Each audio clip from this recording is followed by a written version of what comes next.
ironically, even writing down, making notes, didn't keep me from leaving out a critical component. One thing happened while we were living on Hillside Avenue, which has definitely impacted your lives and does to this very day. It was during this time that tennis was introduced to our family. My dad, your grampy, took up the game of tennis. I guess he must have been around the age of 30. And he would go to the local, what we called the playground, you might call it the park. And I believe there were 3 courts, and still are 3 courts at Rideout Playground in West Concord. And he would play with friends. One of the people in the neighborhood he would play with was a young high school boy at the time, Danny Pickle, and he and Danny would go down sometimes and play. Sometimes my dad would give him a ride. Sometimes Danny might ride his bike and meet my dad there. And my dad would also meet his friends there. And I was introduced to tennis. Did tennis a couple times in the summer recreation department program at Rideout. I would also go down with my dad, and he would toss me a few balls that I would hit over the fence, and then his friends would come and he would have me go play on the playground. But so that's kind of where tennis was first introduced into my life, was during that period of time while we were living right out on Hillside Ave. So moving on, sometime around the end of 4th grade, things were going fairly well. My dad had moved on from working for his dad, and I'm not sure whether he was working for Raytheon and Personnel or Honeywell at the time, but he was working at a job other than the family business. And my mom had established herself within the Concord Public Schools as a guidance counselor, and now as the first coordinator of a program called METCO, which was a program which took kids from inner city Boston and bused them out to the suburbs so that they could have a chance at a better education. And my mom was the first coordinator for Concord Carlisle with that program. And it was one where those kids, give them tons of credit. They would get up at 4 o'clock in the morning, kind of be on the bus at 5, make all the stops, pick up all the kids to be at school on time, and then often ride the bus back home, or if they had after school activities, they would stay with what were called host families. We were a host family for a young man, Mark Jones, so we had a contact with him. But so my parents were doing fairly well. You know, my mom was armed with a couple of Ivy League degrees, an undergrad in English from Pembroke, which we would think of as Brown, and a master's in education from Radcliffe, which we know as Harvard. Pembroke and Radcliffe were the women's part of those colleges, so things were even segregated by sex back then. So we did our little Jefferson's thing at that point in time at the end of 4th grade, and we moved from Hillside Ave to Ministerial Drive. And boy, did we feel, I don't know about we, but I felt like I was living like a king. For you girls, to kind of set the stage, you might remember Aunt Stephanie and Uncle Miguel's house on Border Road. Well, our house on Ministerial Drive was almost the exact same footprint, with the exception of, you know, when you walk into Aunt Stephanie and Uncle Miguel's, you walked in the front door and you could walk right into the dining room on the right-hand side, and it was all pretty open from the dining room into the kitchen. We had a wall there, so they were more separated rooms, but other than that, the layout of the house was pretty much the same. So that's where we were. Had this big 4-bedroom house. We had a full basement where we set up a ping pong table, and I played ping pong with my dad a lot. And sports took over my world, a whole new group of friends.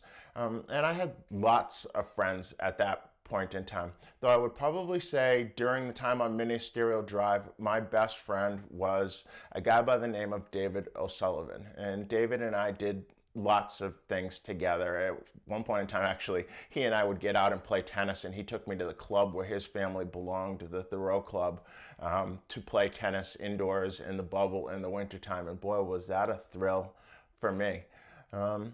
But sports, and particularly winter sports, I think, although we played sports all seasons, there was a place, and I'll come back to winter sports in just a second, but again, we had a place where we did everything. So that we played basketball in the backyard of the Warrens' house. And the Warrens played a role in our family for a long time. I bought my first real car, 69 Camaro, from Mike Warren when he needed to get home to California. And my mom gave him $1,000 and a plane ticket in order to get home.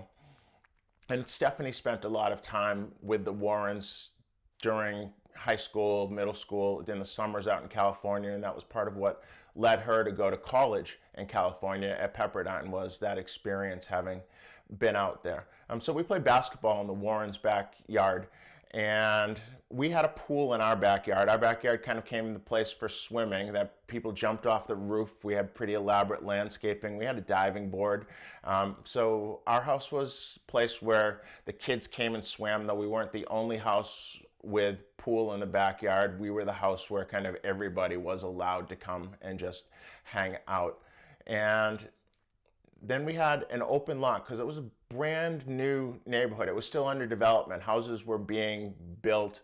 There was a vacant lot right beside us that eventually a house was built on. But there was one lot in particular that was pretty flat, and we used it to play wiffle ball and football and all sorts of other games until they finally decided to build a house on it. And we weren't too happy about that house being built. So we tried to sabotage it. I don't want to say that my beginning of my thuggery happened at that moment in time, but you know, we tried to knock the house down. We're probably lucky the house didn't fall down upon us because we didn't know anything about structures, but we didn't want that house going up, and we tried to set them back as much as we possibly could. But back to winter sports. So winter was a place and a time, or at that time, in that neighborhood was something that was pretty big. It was a hilly neighborhood, and so we would do a lot of skiing and tobogganing and things. So if you think about the hill I talked about on Hillside Ave between the houses back there, well, what we had on Ministerial Drive was that on steroids. The place we had to skate was the Gubbins driveway on steroids. It was a place we called Horseshoe Pond, and it was a pond that was directly across the street from our house, and it was shaped in a horseshoe. And so there was a big part, and then there was a part that was kind of out here and expansive and was part of a stream, so you couldn't go too far off because part of it never froze, and people would fall in all the time trying to get pucks and things off on the edge. And then there was another smaller part, so the horseshoe. And the young kids and those that wanted to do figure skating were out here in the little small part. And then the younger kids playing hockey, well, had this space over here. And then the big space over here, which actually would get flooded by a guy who lived right next to it, Mr. White, great guy. He would come out and he would crank up his generator and pump, and he would actually flood the ice, so it was a good skating surface in that place. And we had kids in our neighborhood played on the high school hockey team, and it seemed like they just skated so fast and the pucks went so fast, and it was kind of a scary place to, if we lost our puck and you had to go over there. Every once in a while, I got to play over with the big kids. Not sure why I got to play,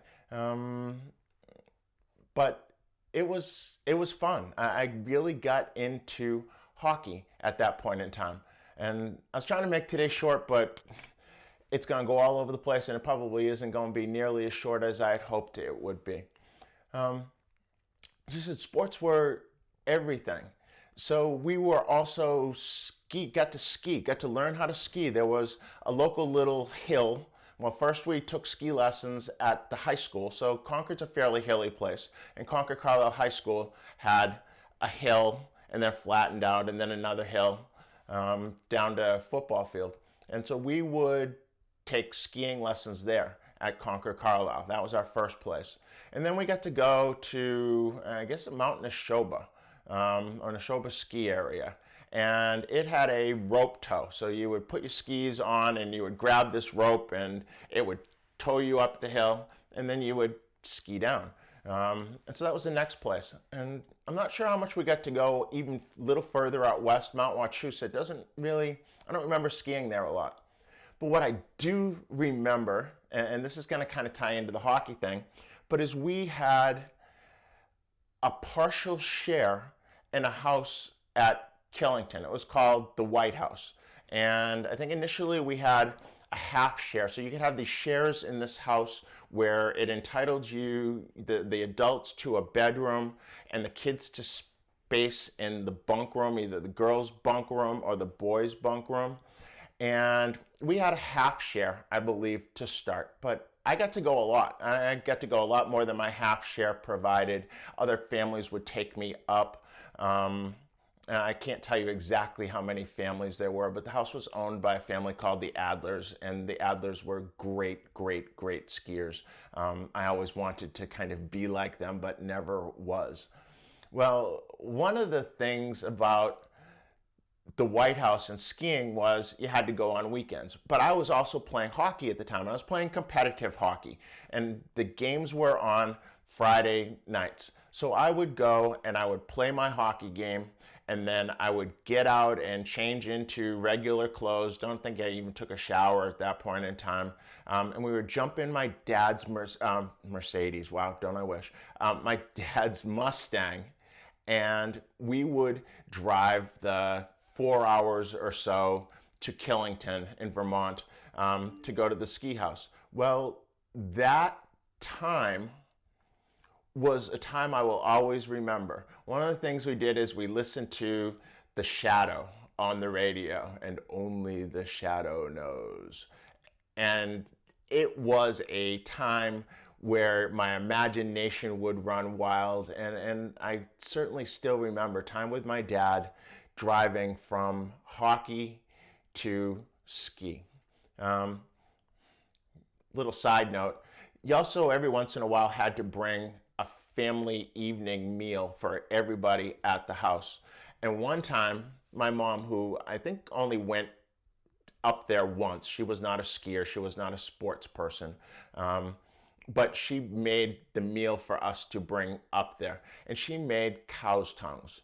Well, you want to talk about something that just looked nasty. It looked like a bunch of cow's tongues sitting in a pan that we brought up. I think I skipped dinner that night, and I'm not sure how many other people ate, but it was one of those delicacies or soul food that we brought up to that experience.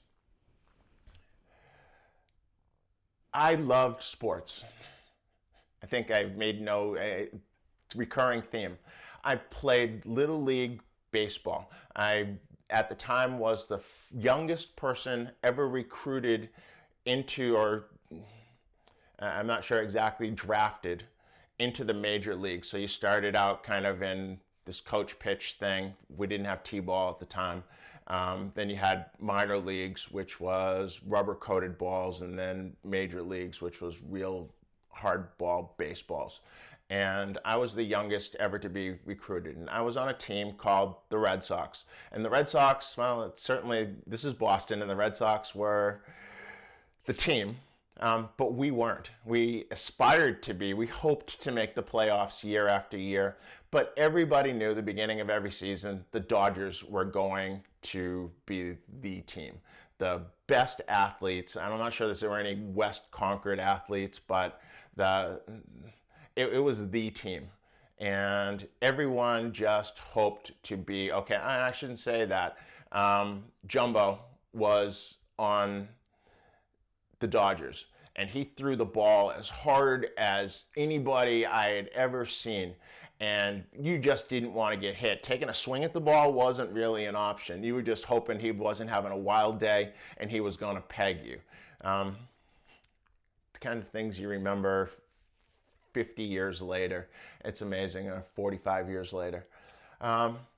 So baseball was huge, hockey was huge, um, running around in the neighborhood was huge. That was what life was like at that point in time. I moved to a new school, went from Thoreau Elementary School to Willard Elementary School. I believe my fifth grade teacher's name was Miss Partridge, but then she got married, and I don't even remember what her name was when she got married. She got married partway through the year. And it was kind of that step up, that next level. Life was fun. Life was really, really, really good. And then one day something happened. I'm not sure exactly how I heard the news, but my parents had to leave and go to DC because my grandmommy had passed away. That's a whole nother story, and it's really appropriate that I tell it maybe tomorrow. I hope this all made sense and can tie it together. I didn't go through the names of all of the friends. I'm going to tell some more about that as we get into kind of what happened later in my life on Ministerial Drive. So that will all come out probably over the weekend. I love you girls. I hope this is all making sense. I hope you get a better sense of what it was like for your dad growing up. Again, I'm sorry I haven't been able to give you that same kind of childhood. Hopefully it's been okay though. I love you. See ya.